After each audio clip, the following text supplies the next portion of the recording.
কাকা, আগামী নির্বাচনে 12 তারিখে আপনি কোন দল ক্ষমতা দেখতে চান? আমি বিএনপি জাতীয়তাবাদী দল বিএনপির ক্ষমতা দেখতে চাই। আপনি জাতীয়তাবাদী দল বিএনপি কে ক্ষমতা দেখতে চান? আপনার কি মনে হয় যে এটা আসলে শান্তির দল বা শান্তির প্রতীক? এটা খুবই শান্তির দল এবং খুবই ভালো দল, এই জন্য আমরা বিএনপি করি। বিএনপি ভালো দল দেখতে বিএনপির ভোট দেবো। তো ভাই, আগামী 12 তারিখে যে নির্বাচন, হ্যাঁ, নির্বাচনে আপনি কোন দলকে ভোট দিতে চান? ভাই, গত 17 বছর দেশের এই ভোটাধিকার ফিরিয়ে আনার জন্য যে দলটি সবচেয়ে বেশি সংগ্রাম করছে, যারা বেশি নির্যাতিত হয়েছে, আমি আমার ভোটটা তাদেরকেই দিতে চাই। আপনি মনে করতেছেন যে ওই দলটাই শান্তির প্রতীক বা আগামী দিনের আস্থার প্রতীক?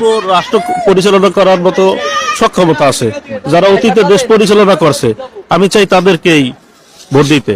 তো ভাই, আগামী 12 তারিখে যে নির্বাচনটা আপনি ভোট দিতে চান কোন দলকে? আমার প্রিয় নেতা স্বপন ভাই, আমি দানিশ শীষ মার্কায় ভোট দেবো। স্বপন ভাইকে জয়যুক্ত করবো, দানিশ শীষে। যাই হোক ভাই, ধানের শীষে ভোট